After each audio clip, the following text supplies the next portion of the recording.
Hello, Canada. Welcome back to another edition of the Canadian Citizen Journal. I'm your host, alias Dougy. Well, we got a lot going on here today. I wanted to kind of organize all of what had happened yesterday. And then tonight we're going to catch up with everything because they're just starting to kind of release and make statements. So let's just kind of hop right over to Trump. He was meeting with the Irish leader.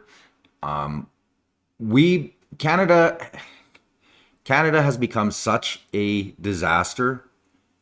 It doesn't matter where we go, we're top of communication, especially since a lot of these tariffs are worldwide and what he's trying to do. And I'm really enjoying kind of putting these clips together because all of the research that I do when I'm putting out my opinion pieces seem to really be coming to light and the puzzle pieces are matching and lining up. Let's just get right started. We got a fair amount of video to go through. And yeah, we'll just kind of deduce it as we go. Hey, Mr. Trump, let her rip. As you know, we're going to be doing reciprocal tariffs. So whatever they charge us, we're charging them. Nobody can complain about that. Whatever it is, it doesn't even matter what it is. If they charge us 25 or 20% or 10% or 2% or 200%, then that's what we're charging them. And so I don't know why people get upset about that, because there's nothing more fair than that. And we had a problem with Ontario, and they dropped that when I let them know what we were going to be doing. They dropped it immediately, so I'm glad, because electricity, you shouldn't be playing with electricity. It affects people's lives. Actually their life. I mean, it can affect, depending on weather, it can affect their life. So we can't do that. And it doesn't make sense that our country allows electricity to be made in another country and sold into us. Who did that deal for the United States? Okay, I looked at that long ago, and I said that's not something that's very smart. So we've had a lot of bad trade policies, and yet we're doing very well right now. But we're doing well because I won the election. If I didn't win the election, you would have had a very bad period. I think a lot of the stock market going down was because of a really bad 4 years that we had. When you look at inflation and all of the other problems wars and inflation and so many other problems. But we're going to have very good years. I don't know if you saw a little thing like the cost of eggs, little to you, but big to people out there, down almost 30% in the last few days.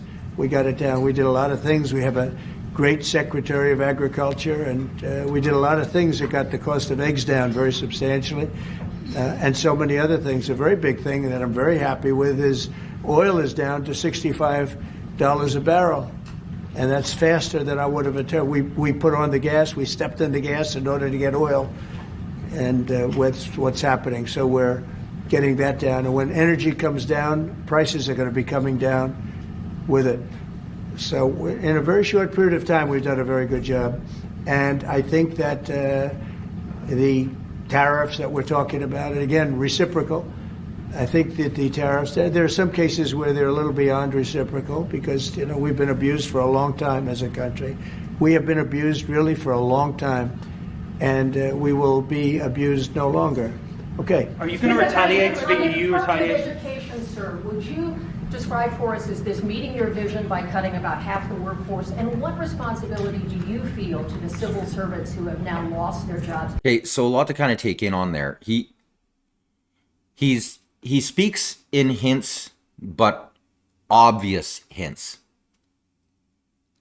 I've mentioned weeks ago already, a month ago, the steel industry is priority number one for America to remain a military superpower.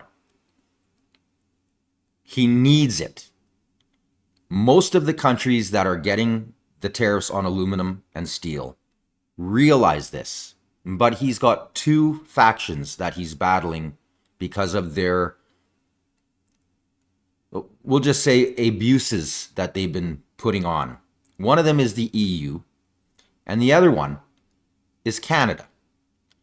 And now there's word that Canada is going to try and negotiate to become part of the EU. Once again, these people in central Ontario want to destroy our nation. The West, you're just pushing the West to a quicker evac. It's going to happen because of the stupidity happening in Ottawa. These people they have no idea of the reality of life for the everyday citizen.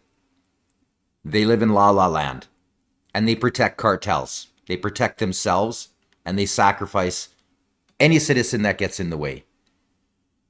Now, he's pointing out, especially with Doug, and I've said this before, and I get a lot of comments because everybody's laughing at it, but it is. Can you picture Dougie like racing towards a locomotive on a tricycle? That's what all of his flapping at the gills has done. And I've had a few people, and actually not that many because most people see what's going on, but I get a few of these left-wingers who have no idea, no concept. They live in their mainstream bubble on how, like, where you get your information, how are you, and then literally within 12 hours what I said comes true. And it's not just me. This is there's a lot of Canadians that are they know. You can see these things coming. I'm just lucky enough that I started a channel and I can get the word out. They are going to shut the trade on electricity. They're working on it right now. Thanks to Dougie. Now, not that they weren't thinking of doing it anyways, but the fact that Doug used that threat, brought it front and center right on the desk of Donald Trump. And that's a weak spot, and he's going to fix it. So there's talks going on. They're trying to reroute. They're in the middle of, and he's passing projects. He is completely reducing, dropping regulations and opening up vast amount of area of land that were protected for whatever, a snail or a fish or whatever, in order to get back the superpower status that they are and that they need to be, especially with the EU and Canada trying to start World War III for the riches, for the profit of the wealthy. They just throw us out there. We're the ones that are going to be dying. We're the ones that are living in poverty. We're the ones that are going to food banks. Donald is trying to protect his country. You got to give the president credit for that. Like him or hate him, he's brilliant. He's absolutely brilliant. Now, Dougie, you remember I've shown you guys his big mouth, and he rattles off, and he's this tough guy. Take a listen to him now. It was a whirlwind day yesterday for sure. Hopefully you got a little bit of sleep. At this point, at the end of the day, you were back on American networks. There were some quotes from the inner circle of Trump, more or less declaring this a win yesterday. So what are your thoughts? Is this a win for Trump, or how do you back from that? You know, they want to. Dougie, you're blushing. Aw, did you get your pee-pee whacked? Call it a win. Whatever. It's they're playing politics. But here and there, what happened yesterday very clearly. Secretary Lutnik called me. I didn't call him. Put an olive branch out, and only a foolish person would decline or hang up on someone and say, "I'm not listening." And you're going to get caught up on kind of a little bit of what that conversation was. It wasn't an olive branch. It was the sawed-off stalk of an olive tree that got whacked over this guy's head. He had a reality check. And yes, there was an offer to come to the table, obviously, but I think it was more along the lines of shut your trap, rescind what you're saying, and you better get your ass down here or all hell's going to break loose. And we're going to steamroll right over that little tricycle of yours. And I think that's why he met with Carney as fast as he did, because these two they're kicking a hornet's nest. They have no idea that it's not bumblebees. They're killer bees that he's messing with. These guys mean business, and they're not going to take idle threats, especially if the threat could actually be real. Donald Trump won't stand for it. He won't stand for it. We said, well, that's fine. We need a meeting and we need it right away. He agreed. He said, fly down tonight, fly down tomorrow, the next day. We're bringing So in other words, get your ass down here now. Minister LeBlanc with us and Ambassador to have that conversation, to sit down and see what their requirements are, what their needs are. I always say, when you have your largest customer, you listen to your largest customer in business.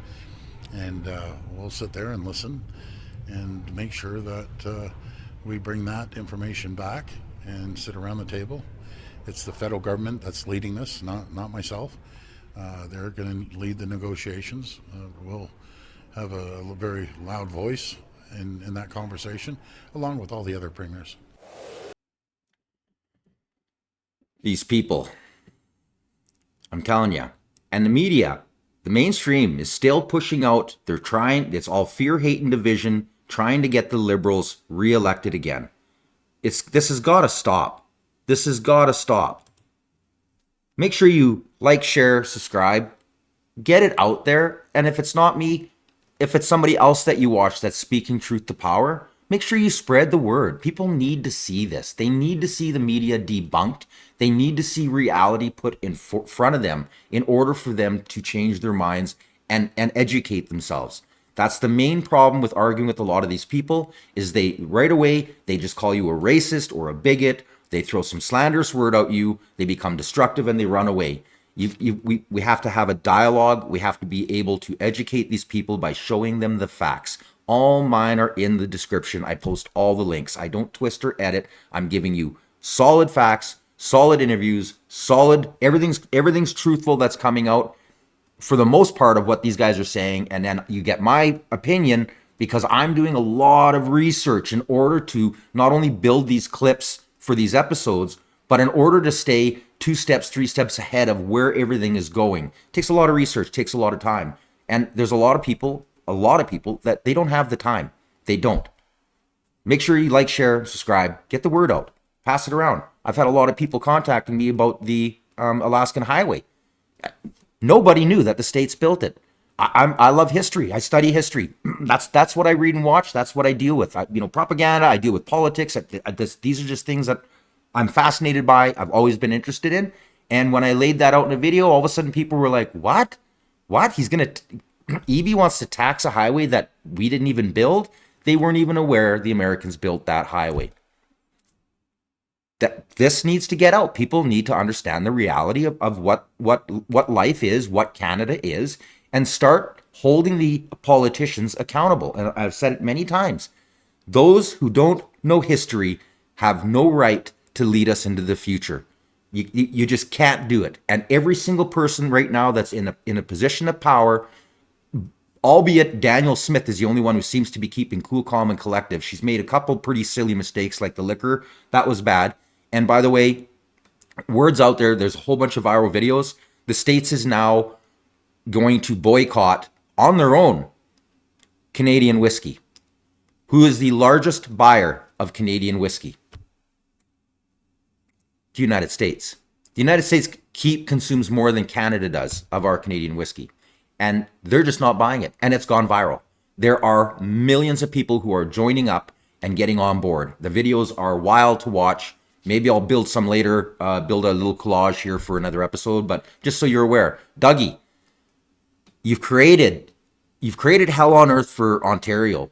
It's what you've done is despicable. And I really hope that somehow we can fix this problem. But with mainstream and Carney and the Liberals trying to get reelected, I have a deep feeling Canadian citizens are going to pay because they want a trade war. They want votes, which I'm going to get to and expose in a little wee bit. Let's move on a little bit further to Trump. Okay. There's been a lot of on and off, some inconsistency. There's no inconsistency, only with NBC, which is one of the worst networks on television, by the way. Let me just tell you the inconsistency. I have the right to adjust. And I was called by the automakers as an example General Motors, Ford, etc. The big three, the big four, and they asked me to do them a favor. Could I delay it for a period of 4 weeks so that they're not driven into a little bit of a disaster for them? They actually love what I'm doing, but they had a problem. Do you hear that? Now it's all coming out. I predicted this because I'm reading all of the threads and the posts and I'm putting all of this together. This is happening. And the auto industry, believe it or not, are on side with it because they understand they are going to save billions of dollars by removing themselves from our country, who has got the most insane tax regime out of pretty much every nation that they have to deal with. They don't want to be there, especially after the last 9 years. The green policies, all of this bullcrap agenda, taxation, it's all theft, and it all ends up going down to the consumer in the end. It makes business for them harder, and it makes purchasing and life for us harder. This is what they know. They're going to start pulling out of Ontario, and they are going to rebuild Motor City. And I said this 3 or 4 episodes ago, this is happening. And now, because of Dougy, especially Dougy's big mouth, and what they see happening federally on how, and with our media, they are purposely making a war that should never exist. If we had cool, calm heads, real Canadians, we wouldn't be in this mess. And that's just the truth of it. And I'm not like a block that just, I won't delay. It's called flexibility. It's not called inconsistency. It's called flexibility. And I think you want me to be flexible too. Is flexibility going to be your ongoing view toward? Sure, I'll always have flexibility, but there will be very little flexibility once we start. April 2nd is going to be a very big day for the United States of America. The United States of America is going to take back a lot of what was stolen from it by other countries and by, frankly, incompetent U.S. leadership, grossly incompetent. I gave you an example of Ireland. I would have never let that happen. Impossible for that to have happened. But we're going to take back our wealth, and we're going to take back a lot of the companies that left are coming back. If you haven't read, we have the biggest computer chip company ever, has virtually all of the market. I didn't call them, they called me. And they called for 2 reasons. Number one, we had a great election of somebody that they want running the country. And we won in a big mandate. We won every swing state. We won by millions of votes. We won by 2,000. I'm going to move on to a little wee bit further here. You know, things are going to change unless they do what they have to do. And they know what they have to do. This is not going to be a tough battle. In my opinion, not going to be tough. Just like when Ontario charged us, everybody said, oh, they just charged. I said, this will be won in 1 hour. And they announced what we were going to do, and they withdrew their little threat. And what they don't say in Canada is that 270%, have you ever heard that? We have tariffs on dairy products from Canada of 270%, going up to 400%. You never hear that. Canada's absolutely one of the worst. And when I say worst in terms of charging tariffs. Their dairy products, they charge our farmers 240, 250, 270, and 400%. Okay? Think of that for dairy product. And we charge them like peanuts. You know why? Because we've been improperly run for so many years. I had that all settled in my first term. But then, of course, Biden, he let everything go to hell. One of the things we did is we took from China hundreds of billions of dollars, and I have great respect for President Xi. But he understood that. He understood it was a one-way street, and you can't have a one-way street. Okay? One more question. Can you say which countries you might target in your next travel ban? Say it. Can you say which countries you might target in your next travel ban? Wouldn't that be a stupid thing for me to say? It's hilarious. I said, which countries am I going to target for the next travel ban? Can you believe somebody would ask that question? These people are idiots. The reporters, the left-wing media. This is what they do, try to push their propaganda, and the administration's onto them, especially since Doge busted and found out that the CIA, FBI, and a bunch of NGOs were literally laundering money and paying off a lot of the media and even media personalities were getting checks behind like without the people's knowledge to push the narrative and create hate and division and lies, like open blatantly lie in order for them to keep Democrats in power. We have the exact same thing going on here in Canada, except for we've had this going on for decades, for generations, and it's going to slowly come to an end, hopefully after this election, when we defund CBC. Once again, you know how I feel about the radio. I definitely think we've got to keep CBC radio going. We just need to make sure that we clean it up big time and yeah, make it fair and get rid of the loony lies out of it. Now I'm going to move on to Lutnik here. This was a great interview. Just listen carefully to what he says. He lays it all out. I don't want to say it again and again and again, but I was right. Like, it's not hard to guess this stuff if you pay attention to what's going on and if you just take a step back and put yourself in their position. And it's reality. And Canada's got to get their shit together. They really do. Like, we're such a laughing stock. Always appreciate your time. If we could just take a step back and set the table, what are the stakes for today's meeting between you and Canadian officials?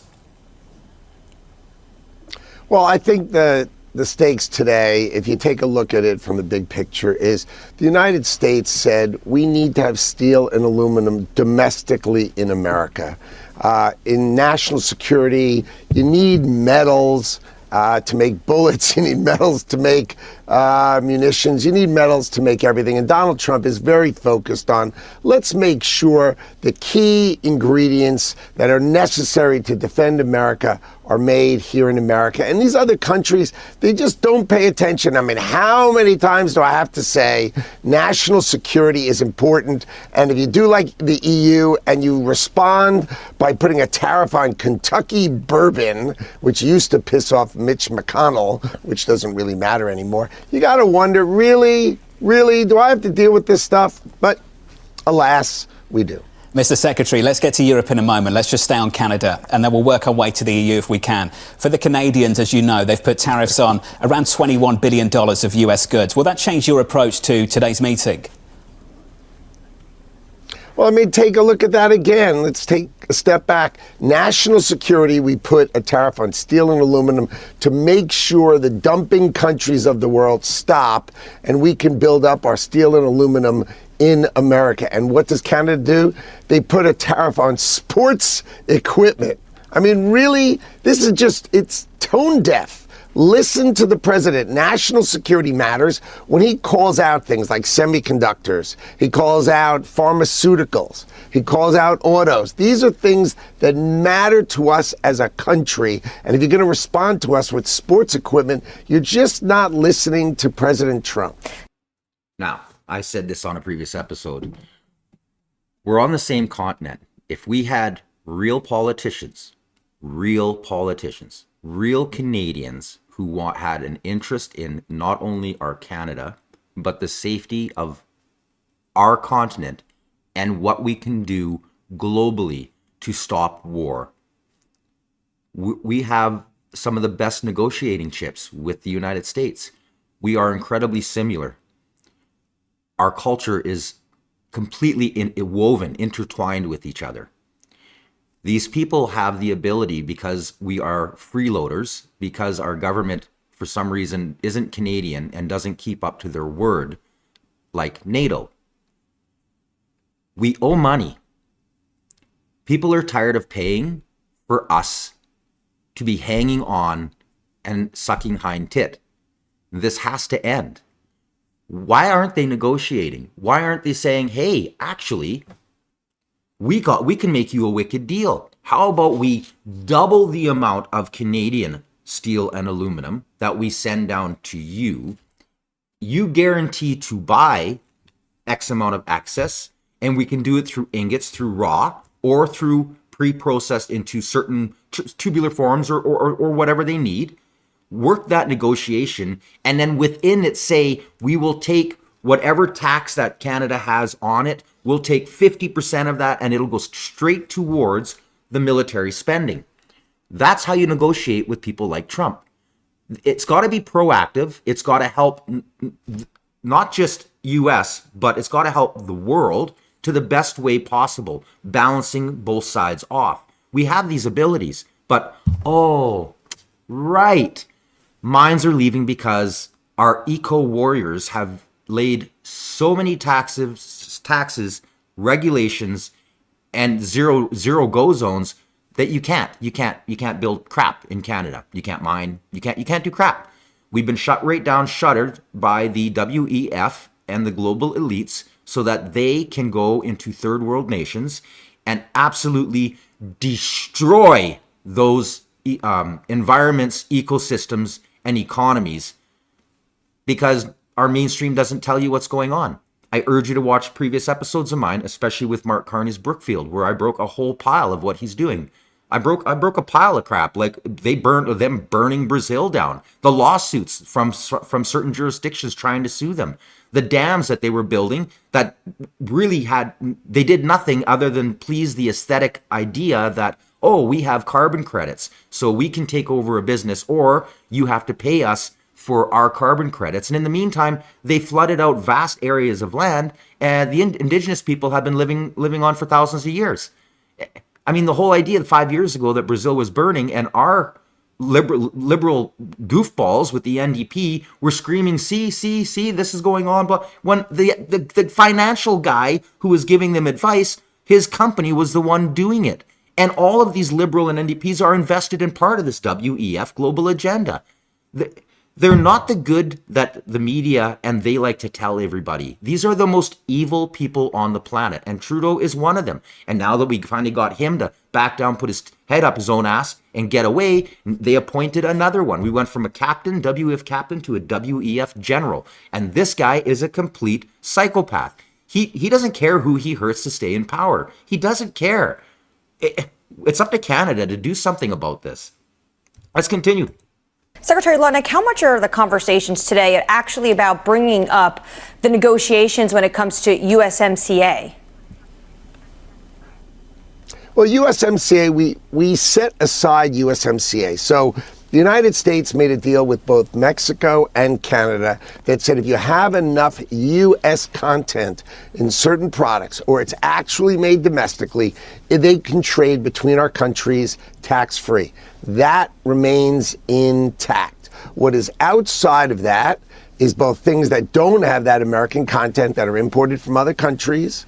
So that has a tariff on it. And now the president has said, look, there are certain topics I need to have us make in America. And steel and aluminum is key. I mean, we all understand that. So why not allow the greatest country in the world, who completely feeds Canada? Canada exists, completely feeds off of the amazing economy of the United States of America. Let us build up our steel and aluminum so that we can protect ourselves. And by the way, we protect Canada. I think Canada's got 60 planes. Oh yeah, they're really going to protect themselves. They're the lowest investor in NATO. They totally rely on us, and yet they think they need to respond to steel and aluminum tariffs.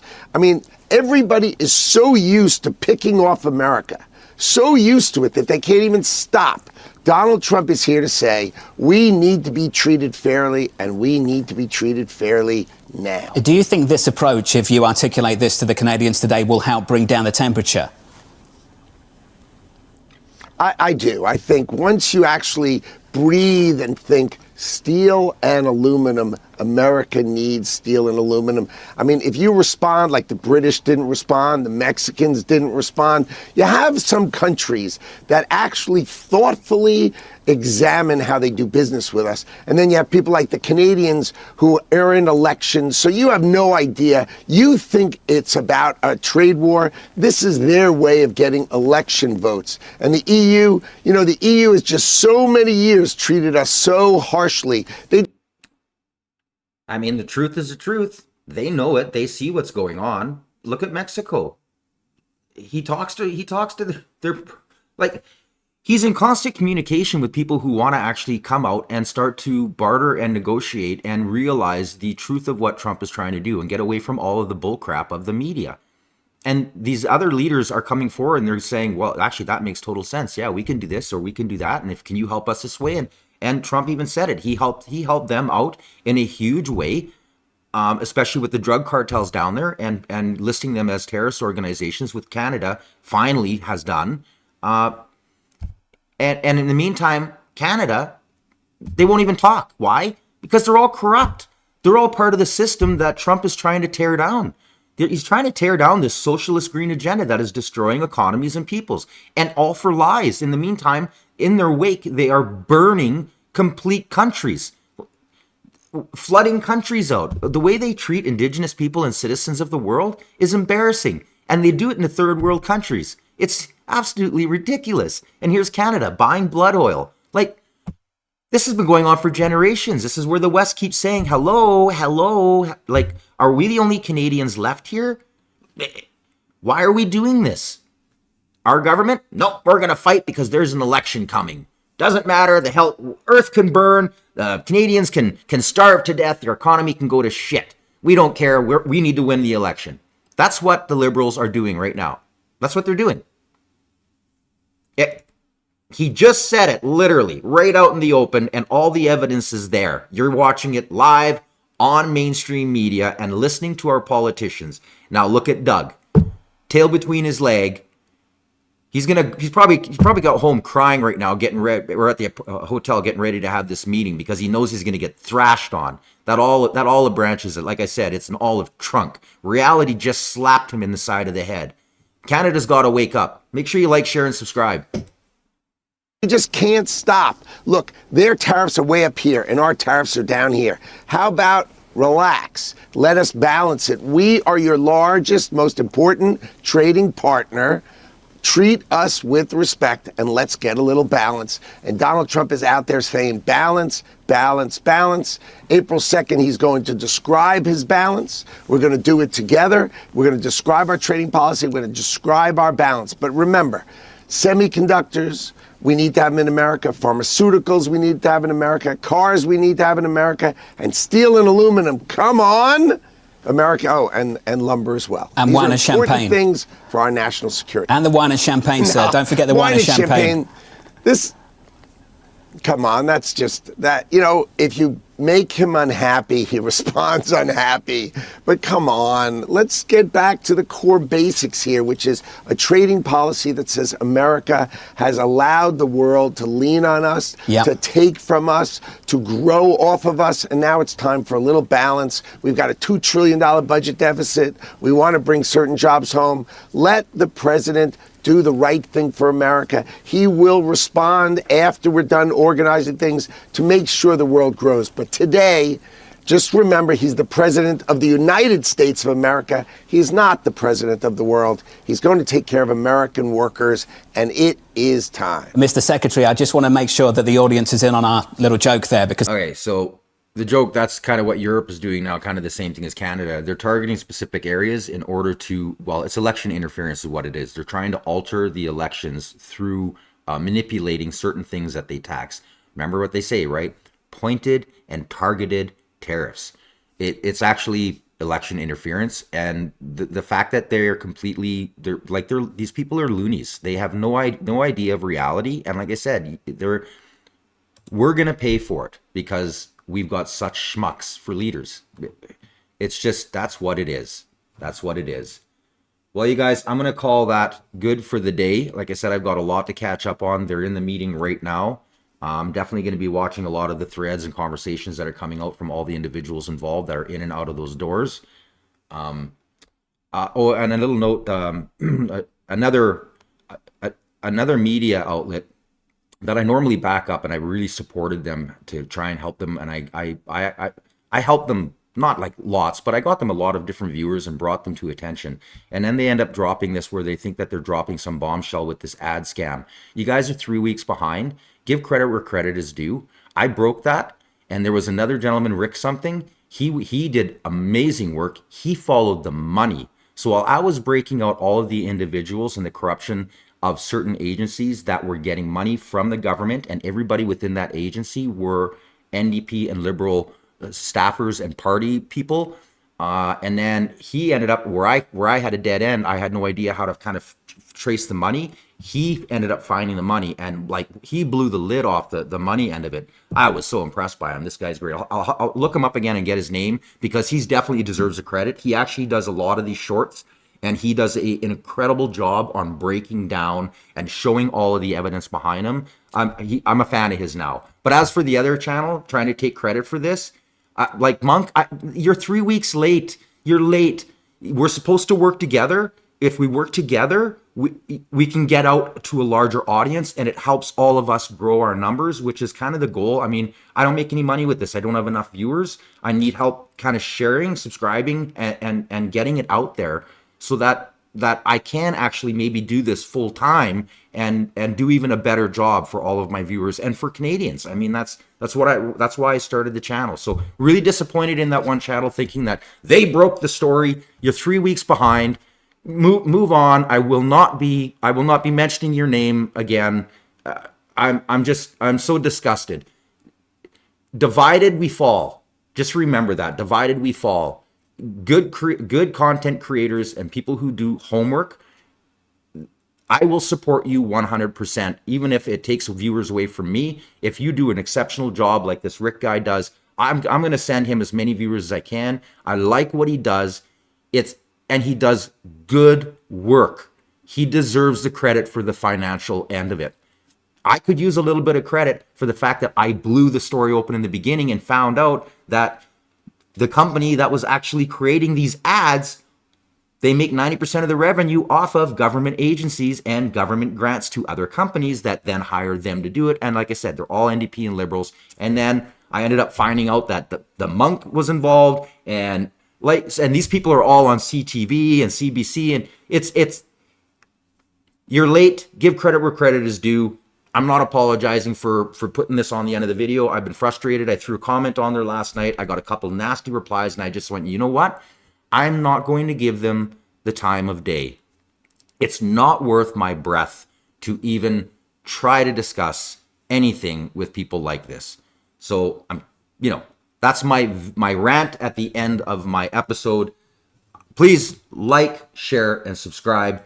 It's important. It helps my channel grow. It helps get information out, and it helps me help other good content creators, honest content creators, grow their channels as well.